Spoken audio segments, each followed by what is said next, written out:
My boss mocked my mental health app. I used their office Wi-Fi and exposed theft as revenge. Absolutely not. Maxwell Porter, CEO of Porter Tech Solutions, didn't even look up from his phone as he dismissed 6 months of my work. My carefully prepared presentation still glowed on the conference room screen, showing colorful mock-ups of an app that could revolutionize how people manage their mental health. But the market research shows, I started. Olivia. He cut me off, finally glancing up. We're a business software company. We make accounting programs and inventory management systems. We don't do consumer apps, especially not some. He waved his hand dismissively. Therapy thing. I gripped my laptop tighter, fighting to keep my voice steady. The mental health app market is projected to reach $3.9 billion by next year. This could open up an entirely new revenue stream for Porter Tech. And what do you know about revenue streams? Maxwell's smile was cold. You're a junior developer. You've been here, 2 years? 3 years? 3, I corrected. And I've contributed to every major project since. Actually, he interrupted again. That's something we need to discuss. He pressed a button on his desk phone. Send in Helen from HR. My stomach dropped. I knew that tone. I'd heard it last month when they laid off half the Q&A team. Helen Barnes bustled in, carrying a folder and wearing her practiced HR smile, the one that never quite reached her eyes. Olivia, she said warmly, as if she hadn't just been summoned to help destroy my career. BR, please sit down. I remained standing. What's this about? Maxwell leaned back in his chair, suddenly looking almost pleased. In light of recent budget constraints and your, let's call it unauthorized use of company time to develop this app idea, we're making some changes to your role. Helen opened her folder. We're offering you a position as front desk receptionist. Same benefits, though naturally there will be an adjustment to your compensation. The rest of her words faded into background noise as I processed what was happening. They were demoting me from software developer to receptionist because I dared to pitch an idea outside their narrow vision. This is ridiculous, I managed. I'm a developer. I have a master's in computer science from MIT. Then you should be more than qualified to handle the booking system. Maxwell smirked. The alternative, of course, is termination. Your choice. I thought about my apartment rent, my student loans, the current tech job market. I couldn't afford to be unemployed, not now. When do I start? My voice sounded distant, even to myself. Monday, Helen said brightly. I'll email you the new job description. We'll need your developer credentials and access cards by end of day. That evening, I sat in my tiny studio apartment surrounded by empty takeout containers and self-pity. My laptop screen showed the app mock-ups I'd spent months perfecting. Mindspace, a revolutionary platform combining AI-driven therapy tools with peer support networks and professional resources. I'd gotten the idea after watching my best friend Kate struggle to find affordable therapy during the pandemic. The existing apps were clunky, impersonal, or prohibitively expensive. I knew I could build something better. My phone buzzed. Speaking of Kate, I'm going to kill him, she declared when I told her what happened. Actually murder him with his own pretentious Italian leather shoes. I managed a weak laugh. Pretty sure that won't help my career prospects. Neither will letting them demote you to receptionist. You're brilliant, Liv. Your app idea is brilliant. Don't let them. I need the job, Kate, I sighed, looking at my sad bank balance. At least for now. She was quiet for a moment. So, what are you going to do? I stared at my laptop screen, at the mock-ups that had gotten me into this mess. Then I noticed something. The Porter Tech VPN was still connected. My developer access was still active. They wouldn't disable it until tomorrow. I'm going to build it anyway, I said slowly, an idea forming. Build what? The app? Yes. I sat up straighter, energy returning. They think putting me at the front desk will shut me up, fine. I'll use their Wi-Fi, their electricity, their coffee.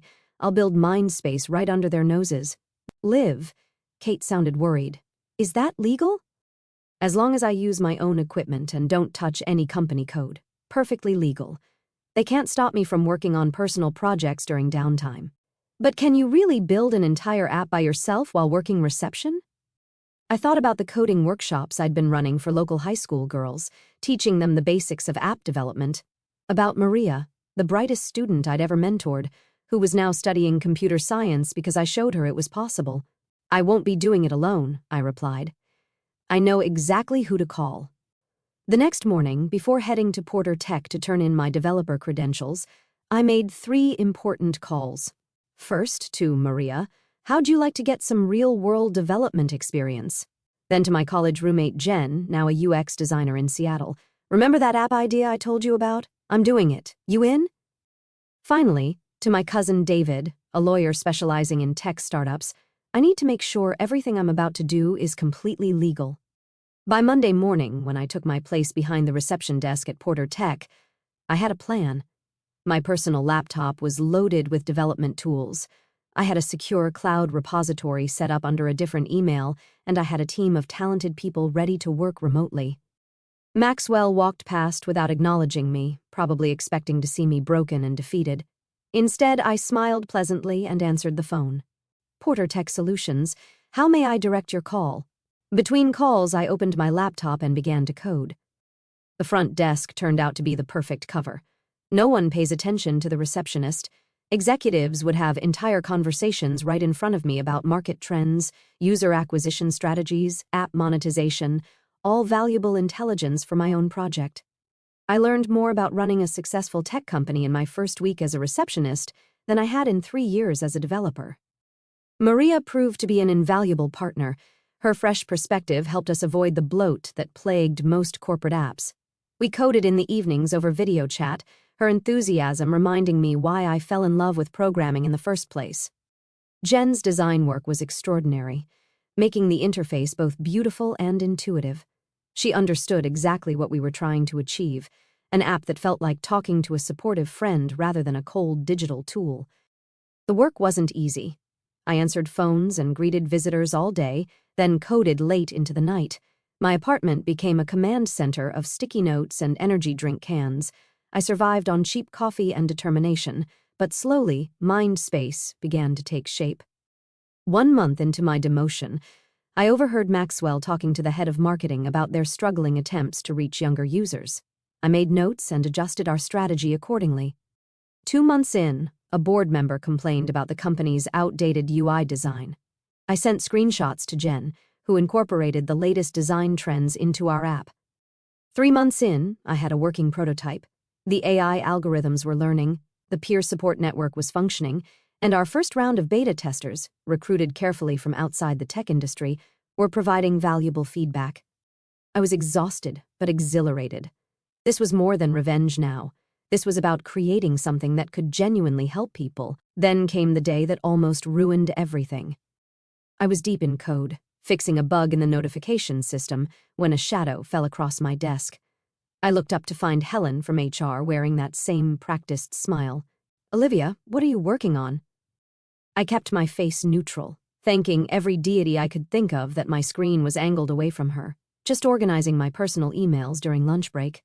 She nodded, but her eyes narrowed slightly. "Remember, all computer use must be related to your reception duties." "Of course," I smiled back. "I'll get right back to the visitor log." That night, I called an emergency team meeting. "We need to be more careful," I told Maria and Jen over video chat, "and we need to move faster. The longer this takes, the more chances they have to shut us down." "The core features are almost ready," Maria reported. "We could launch with those and add the advanced stuff later." Jen shared her screen showing our latest analytics. "Beta user engagement is off the charts. People love it, Liv. They're already asking when they can share it with friends." I took a deep breath, looking at the progress we'd made. We were so close. We couldn't fail now. "Okay," I decided. "Let's set a launch date, 1 month from today." As I ended the call, a notification popped up on my screen. An email from the App Store review team. Our initial submission had been approved. Mindspace was ready for release whenever we gave the word. I glanced at my Porter Tech employee badge, at the photo taken 3 years ago when I still believed in the company's mission. In 1 month, everything would change. I just had to keep my cover a little longer. With 1 month until launch, everything that could go wrong did. First, Porter Tech installed new monitoring software on their Wi-Fi network. I discovered this when Gary from IT stopped by the front desk wearing his usual friendly smile. "Just updating security protocols," he said, typing commands into his tablet. "Too many employees using company resources for personal projects." My heart nearly stopped. Had they discovered Mindspace? but Gary just winked at me. Though I'm sure you're not doing anything like that, right, Olivia? I forced a laugh, mind racing. I'd need to route all development traffic through a secure VPN now, more carefully, more slowly, time I didn't have. That evening, during our team video call, Maria had more bad news. There's a bug in the peer support matching algorithm, she reported, sharing her screen to show lines of problematic code. It's not properly filtering inappropriate content. If we launch like this, we'd be putting vulnerable users at risk. I rubbed my tired eyes. How long to fix it? At least 2 weeks of dedicated work. 2 weeks we didn't have, but we couldn't launch with broken safety features. Mindspace was meant to help people, not harm them. Then Jen spoke up, her voice hesitant. There's something else. A new mental health app just launched called MindMender. She sent us the link. My stomach dropped as I scrolled through their website. The interface was different, but the core concept was eerily similar to Mindspace. How is this possible? Maria asked. Did someone leak our idea? I thought back to all the conversations I'd overheard at the front desk, all the executives who'd walked past while I was coding. No, I said slowly, but Porter Tech's offices are full of people who saw my presentation.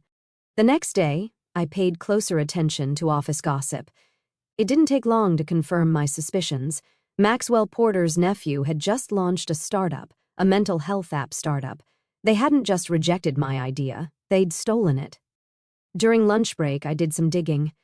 MindMender had raised $2 million in seed funding. Their launch was being covered by major tech blogs, and their founder, James Porter, was being hailed as a visionary entrepreneur. I wanted to scream. Instead, I called David, my lawyer cousin.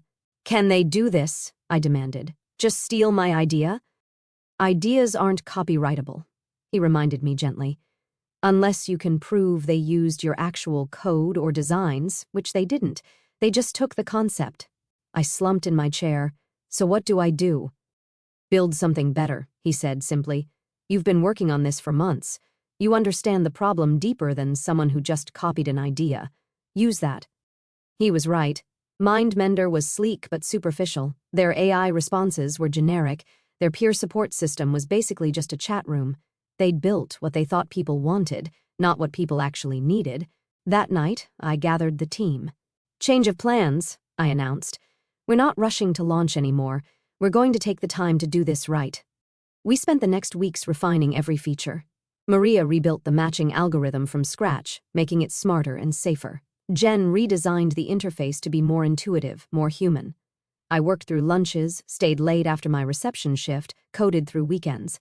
My apartment became a cave of coffee cups and takeout containers. Kate started dropping off actual meals, worried I'd get scurvy. You need to take care of yourself, she insisted. Isn't that what your app is all about? She had a point, so I started using Mindspace myself, testing each feature as we built it. The AI therapy tools helped me manage stress. The peer support network connected me with others building startups while working day jobs. Slowly, something unexpected happened. Watching MindMender succeed stopped feeling like failure. Instead, it clarified our mission. We weren't just building an app anymore, we were building a community, but corporate espionage wasn't done with us yet. One morning, about 2 weeks before our new launch date, I arrived at work to find someone had been through my desk. Nothing was obviously missing, but things were slightly out of place. My laptop's position had shifted by a few inches. I checked the security footage from my phone's hidden camera, installed after Helen's warning visit. At 3 a.m., a figure had entered the lobby using an executive keycard. They'd spent 20 minutes going through my desk drawers. The image was grainy, but I recognized the way they moved. James Porter, the MindMender founder, Maxwell's precious nephew. They were getting nervous. That night, I moved all our code to a new repository, changed every password, and activated two-factor authentication on everything. Then I did something risky. I left my work laptop in my desk drawer with a special surprise installed. Sure enough, the next night James returned. This time my hidden camera caught him copying files from my laptop onto a USB drive. What he didn't know was that the files were decoys, fragments of code that looked like Mindspace but wouldn't actually work. And buried in those fragments was a digital signature, proof that he'd tried to steal our work. Insurance, just in case. But we still had bigger problems. The deadline was approaching and our budget was running dangerously low. We'd been funding everything ourselves. My savings, Jen's freelance work, Maria's tutoring money. Then came the investor call that changed everything. I was manning the front desk, trying to fix a bug in our notification system, when a woman walked in. Early 50s, sharp suit, the kind of confident presence that made everyone else in the room sit straighter.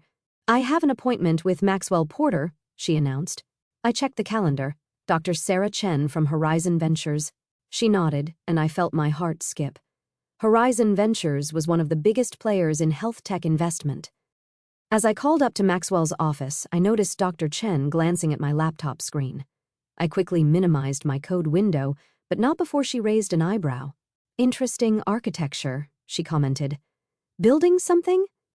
Before I could respond, Maxwell burst out of the elevator, all smiles and handshakes. "Sarah, wonderful to see you. Let me tell you about some exciting opportunities." They disappeared into the conference room, but not before Dr. Chen gave me a final, thoughtful look.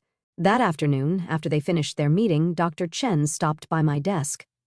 "That looked like a therapy application you were working on," she said quietly, "with some unique security implementations I haven't seen before." I hesitated, then decided to take a risk. "Would you like to see more?" For the next 15 minutes, I showed her Mindspace, the AI algorithms, the sophisticated content filtering, the peer support network that matched users based on shared experiences rather than generic categories. "This is impressive," she said finally, especially for someone working from a reception desk. She handed me her card. "Call my office tomorrow. Let's talk properly." That night, I barely slept. The next morning, I called Horizon Ventures from my lunch break. Dr. Chen didn't waste time with small talk. "Your app solves problems I didn't see addressed in your competitor's product. Problems that tell me you actually understand this market." "You mean Mind Mender?" I tried to keep the bitterness from my voice. "Ah," she paused. "You know about that situation." "Situation?" "James Porter has been pitching us for additional funding, but his numbers aren't good. User retention is abysmal. Turns out copying an idea isn't the same as understanding it." My heart raced. "Are you saying—" "I'm saying I'd like to discuss investment, real investment, in a team that knows what they're doing." I gripped the phone tighter. "Even though I'm just a receptionist?" She laughed. "Honey, I started my first company from my car while working as a parking attendant. I know potential when I see it." The meeting was set for the following week. But first, we had a major problem to solve. That evening, during our team call, I broke the news. "We can't take investment while I'm still working here. It's a conflict of interest, possibly even a legal issue." "So quit," Maria said, as if it were the simplest thing in the world. "And risk them coming after us legally, claiming I developed it on company time?" "Actually," Jen interrupted, "I have an idea about that." Her plan was audacious, risky, and absolutely perfect. "It's going to take perfect timing," I warned. Maria grinned. "When has that ever stopped us?" We spent the next week preparing everything. Every detail had to be perfect, because we weren't just launching an app anymore, we were setting a trap, and Maxwell Porter was about to walk right into it. The morning everything changed started like any other at Porter Tech's front desk. I answered calls, greeted visitors, and secretly checked our app's pre-launch metrics. Mindspace was ready, our code was perfect, our security was ironclad, and our small army of beta testers was eager to spread the word. But timing would be everything. At exactly 9:15 a.m., right on schedule, James Porter stormed through the lobby, heading straight for his uncle's office. He didn't even glance at me, the invisible receptionist who had outsmarted him at every turn. I sent a quick text to Maria, "Showtime." 10 minutes later, my phone buzzed with notifications. MindMender's App Store rating was plummeting. Hundreds of one-star reviews appeared within minutes, all with the same complaint. The app had crashed, deleting user data and exposing private messages. The bug we'd hidden in the code James stole was working perfectly. I could hear shouting from Maxwell's office.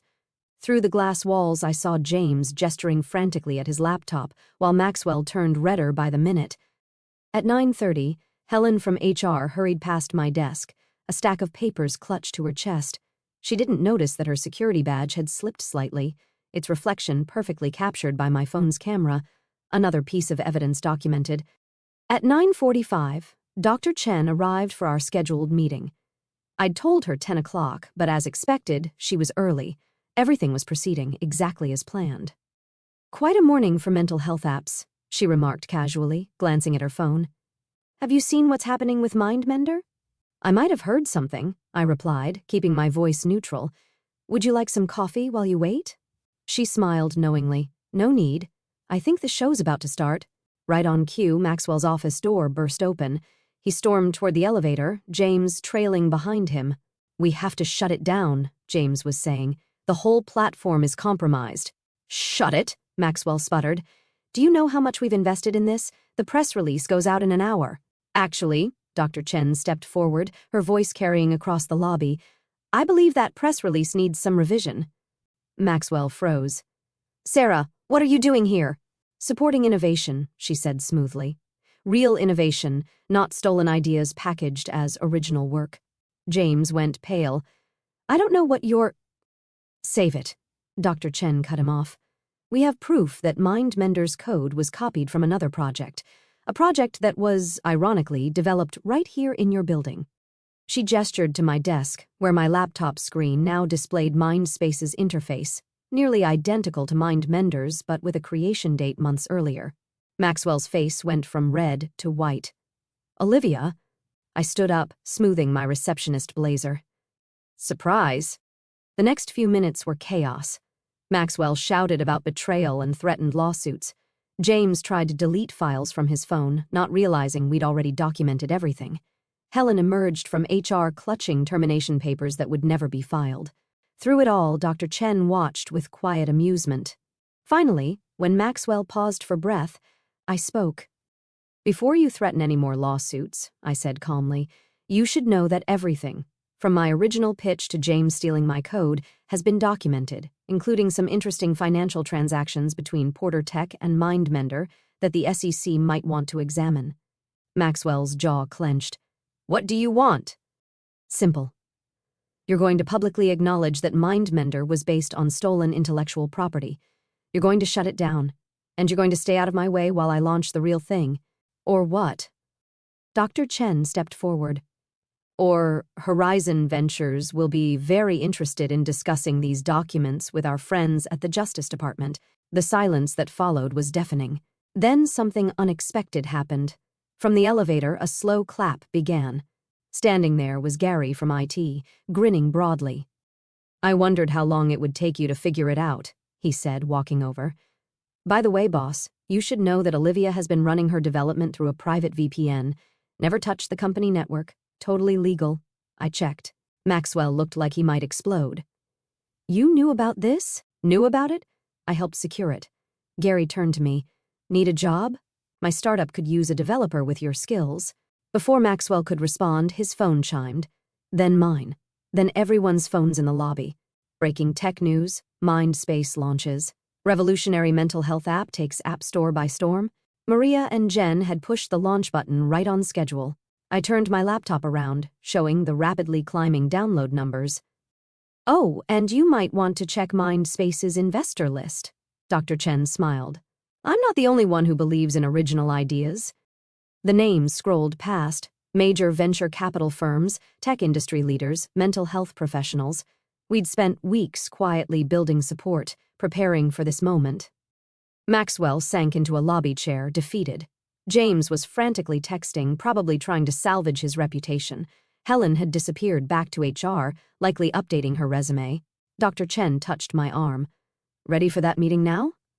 I looked around the lobby one last time, at the desk where I'd spent 6 months coding in secret, at the security cameras that had documented everything, at the Wi-Fi router that had carried my app from idea to reality. "Actually," I smiled, "I have a better idea. Let's meet at my new office. I hear there's a tech startup looking to sublease Porter Tech's old space." 2 months later, I sat in what used to be Maxwell's office, now headquarters of MindSpace Technologies. Our app had passed 5 million downloads. Major healthcare providers were licensing our platform, and most importantly, we were actually helping people. Maria had joined full-time as our lead developer after graduating early. Jen had moved from Seattle to head our design team. Even Gary had jumped ship from Porter Tech, bringing his security expertise to protect our growing user base. Kate stopped by regularly. proud that her struggle had inspired something meaningful. "Just promise me one thing," she said during one visit. "Never get so successful that you forget why you built this." I pointed to the front desk, visible through my office window. It was empty now, but I kept it as a reminder. "That's why the desk stays," I told her. "To remember that great ideas can come from anywhere, even from someone everyone else ignored." Porter Tech's stock had taken a hit after the Mindmender scandal. Maxwell stepped down as CEO, though the press release called it a planned retirement. James had disappeared to some startup incubator in Singapore, but I didn't care about revenge anymore. We were too busy building something that mattered. My phone buzzed, a message from Dr. Chen. Our latest funding round had closed. The numbers made my head spin. As I looked out over the city's skyline, the same view Maxwell used to enjoy, I opened Mindspace on my phone. Our mission statement shimmered on the screen. Everyone deserves to be heard. I thought about all the nights coding in secret, all the carefully laid plans, all the people who believed in us when we were nothing but an idea and some borrowed Wi-Fi. Sometimes the best revenge isn't destroying your enemies. It's building something so amazing that they're forced to watch from the sidelines, knowing they could have been part of it. My desk phone lit up. Our new receptionist letting me know my next appointment had arrived, a young developer with an idea she wanted to pitch. "Send her in," I said, clearing my schedule. After all, you never know where the next great idea might come from, even if it comes from someone sitting at the front desk, quietly changing the world.